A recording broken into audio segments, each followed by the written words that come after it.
Com certeza você já esteve conversando com alguém, essa pessoa não estava entendendo o que você está dizendo, e aí você solta aquela máxima. Quer que eu desenhe? Que isso abre um leque de possibilidades na nossa mente. O que isso quer dizer? Será que desenhos eles são mais fáceis de serem interpretados do que palavras? Será que é por isso que algumas línguas fazem a utilização de desenhos e não de palavras? Olha só, quando nós pensamos em línguas, vamos pensar lá atrás. A primeira língua que tem registro escrito é a língua dos sumérios. Essa língua é baseada numa escrita cuneiforme. Dentre todos os símbolos pertencentes a essa língua, tem este aí. Esse símbolo significa basicamente Deus, Dir ou céu.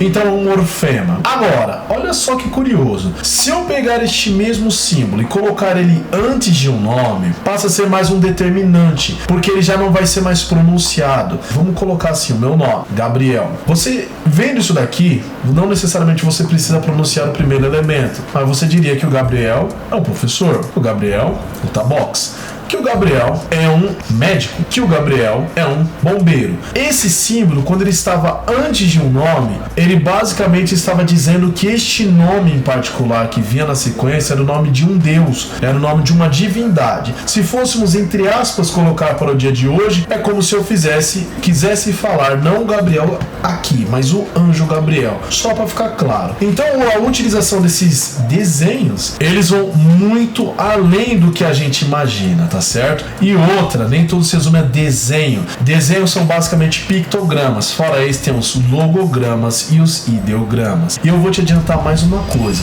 A língua portuguesa, sim, a nossa língua, faz utilização desses símbolos e você nem sabe. Este conteúdo não necessariamente vai fazer você ser o primeiro de um concurso, mas eu te garanto que esse conteúdo vai além da gramática.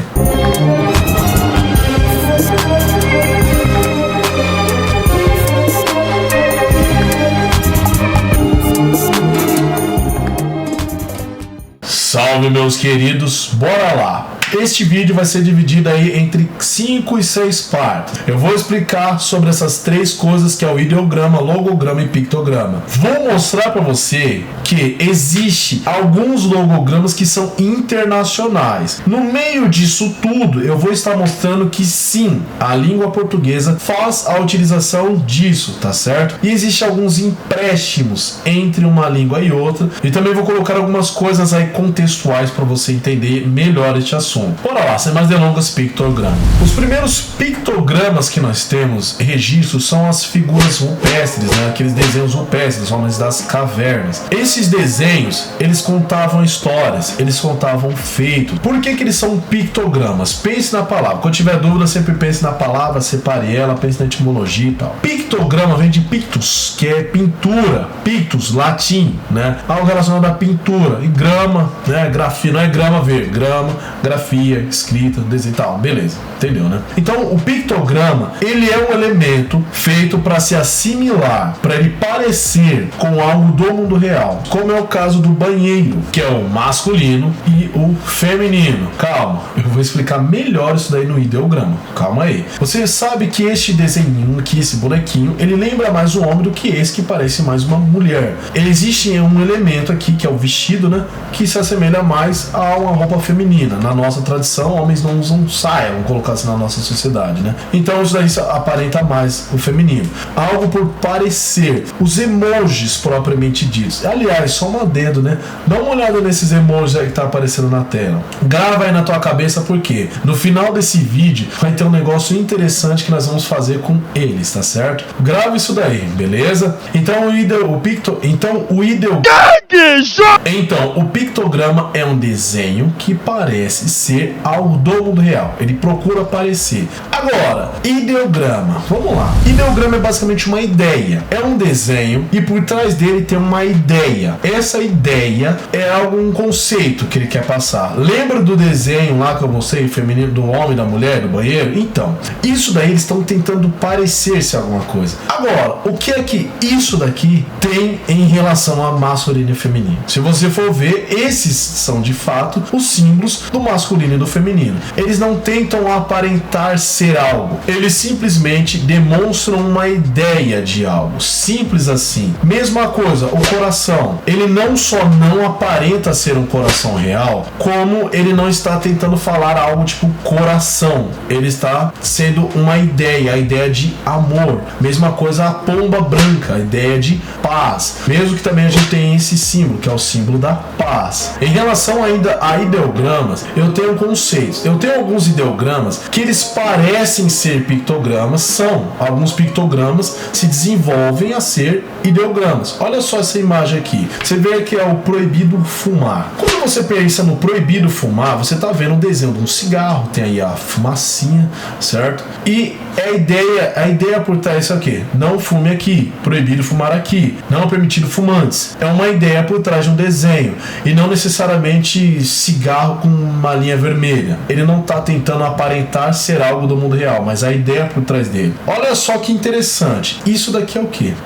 Beleza, é um número. Número é o que? Não é algo totalmente abstrato. Aí você entende que o ideograma, ele vai além da língua falada. Se você pegar um ideograma, a depender do ideograma, claro, de outras nações, você consegue entender. As placas de trânsito são um exemplo disso. E os elementos da matemática, eles representam isso. Esse número aqui, ele não necessita, ele representa o quê? Unidade, primeiro, singular. O que é isso? É abstração pura. Então a matemática ela é baseada totalmente em ideias e não necessariamente a coisas. Posso facilmente colocar o número 1 em relação a isso. Carregador, cortador, relógio. É uma abstração pertencente a um universo muito vasto. Sabia disso? Eu não sabia não. Então isso aqui já vale um like, meu nome. Logograma, olha só, aqui começa a diferenciar a coisinha. Quando a gente pensa nas línguas, na sua grande fatia lá do extremo oriente, japonês, chinês, elas são baseadas em logogramas. O que é um logograma? O logograma, ele já não é um desenho, ele pode ter nascido um desenho, ele pode ter se desenvolvido ideia, mas ele é um morfema. Que catsa é isso? Ele tem um sentido próprio e pleno dele, sim, mas ele pode ser, vamos colocar assim, traduzido, ele é uma palavra. O logograma, ele é igual palavra. Vamos a alguns exemplos aí. Lembra lá daquele primeiro exemplo que eu falei lá dos sumérios? Então, aquele elemento simboliza uma palavra. Ah, mas você disse que significam duas palavras. Na língua portuguesa isso aí acontece. Manga e manga, né? Então, vamos começar por aí. Uma palavra pode ser, a depender do contexto, totalmente diferente uma da outra. Para ficar fácil aqui, vamos retornar aos emojis. Imagine que eu substitua este emoji aqui por controle, beleza? Uma coisa é eu falar que isso é um controle. Agora pensa só, é uma unidade semântica. Isso daqui poderia ser um controle de TV, poderia ser um controle de drone, poderia ser um controle de videogame, poderia ser um controle de arcade, né, de fliperama. Então a unidade semântica daquilo dali continua sendo a mesma, controle. Só para você entender, para ficar fácil, não vamos complicar aqui. Mas, como eu disse, não se apegue aos desenhos. Não necessariamente os logogramas são desenhos. É algo que é substituto de uma palavra. Substituto, eu estou dizendo para nós, é uma palavra propriamente dita. Aí olha só, vamos começar a fazer alguns pormenores aqui, para ficar melhor aqui o entendimento. Quando eu penso em logograma, ele pode sim, ele é restrito até certo ponto a uma língua, como não. Olha só que curioso. Imagina que isso aqui é um cavalo, tá certo? A palavra cavalo. Então uma coisa, se eu colocar este logograma, entre aspas, junto desse, eu falaria, sei lá, montaria de cavalo. Se eu colocasse esse aqui, joker, talvez. Se eu colocasse esse aqui, cavaleiro, boiadeiro, vamos colocar assim. Este daqui, hipopótamo. Esse daqui, hipismo. E se eu fosse falar da espécie como um todo, colocaria equino. Se você não percebeu, olha só, eu peguei o mesmo logograma neste contexto, tá certo? Não vai, né? Pelo amor, né?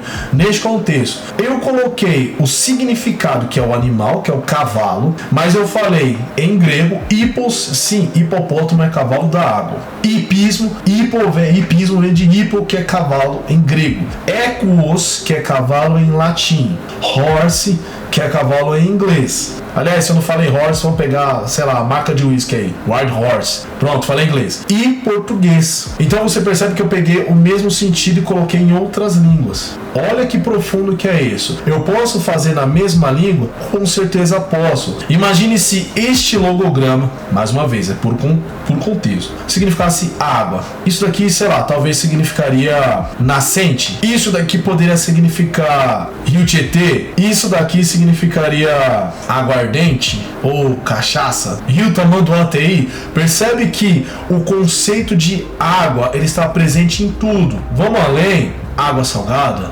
peixe do mar, peixe do rio, chuva. Percebe que, por mais que eu esteja criando aleatoriamente, é só para ficar claro, cada um desses elementos ele tem uma unidade semântica mínima que é a água. Tudo tem relação, tudo orbita ao redor da água. E isso sim acontece de língua para língua. Vamos mais um? Cachorro de rua, o caramelo, o fã de motoqueiro, cão de guarda, hot dog, né? Cachorro quente, dogão de Osasco, dente canino, que é esse aqui, ó.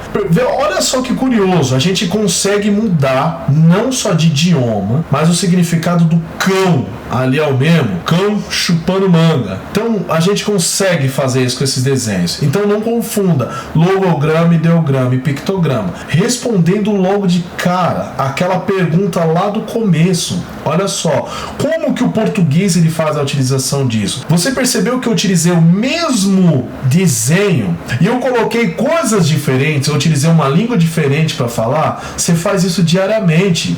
Você, quando observa isso aqui, ó, você poderia facilmente falar 10h45. Às vezes você fala 15 para as 10. Pegando aí no exemplo do relógio, isso daqui você poderia falar 22 horas. Ao mesmo tempo que você fala 10 horas, 0 hora. Mas na maioria das vezes você fala meia-noite. Isso daqui você fala meio-dia. Ao observar um elemento dotado de significado, uma palavra, vamos colocar assim, um elemento linguístico, você muda até mesmo a pronúncia dele, mas o sentido daquilo continua sendo o mesmo. Não tinha parado para perceber? Vamos além, meu nobre. Arroba é uma palavra propriamente dito. Porcento é uma palavra propriamente dito. Então você percebe claramente que isso são símbolos internacionais e você utiliza diariamente. Eu aprendi que isso aqui era jogo da velha, né, quando eu era mais novo. Talvez você já aprendeu de cara que isso aqui é hashtag. Então isso daqui é um logograma utilizado internacionalmente, tá certo? Olha só, a respeito daqueles emojis lá do começo do vídeo. Olha só, vou pegar coisas aleatórias. Isso daqui é um jacaré. Isso daqui é um cozinheiro. Você olhando aqui, sendo brasileiro, você entende que eu tô falando, sei lá, da cuca. Isso daqui, fora de contexto, você não entenderia, mas você bate o olho nisso aqui, você, sei lá, história de Eva e a serpente. Isso daqui, você vê um golfinho e uma mulher, uma aliança, né? É o boto, né? O golfinho talarico da lenda urbana. O Oi Casada. Isso aqui é um clássico, né? Esse aqui não precisa nem falar. Esse aqui tá maravilhoso. E outra coisa, e olha esse aí, ó. Você sabe o que é isso? Você não sabe não, né? Isso aqui é uma mula sem cabeça humana de um pé só. Se esse conteúdo agregou pra você, deixa o joinha aí embaixo, tá certo? Acabou o vídeo! Fui!